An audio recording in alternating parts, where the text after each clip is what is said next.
ॐ नमः प्रणवार्थाय शुद्धज्ञानैकमूर्तये निर्मलाय प्रशान्ताय दक्षिणामूर्तये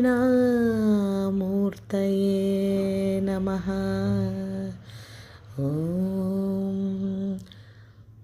विश्वं दर्पणदृश्यमाननगरे तुल्यं निजान्तर्गतं पश्यन्यात्मनि मायया बहिरिवो भूतं यदा निद्रया यः साक्षात्कुरुते प्रबोधसमये स्वात्मानमेवाद्वयम् तस्मै श्रीगुरुमूर्तये नमः। इदं श्रीदक्षिणामूर्तये।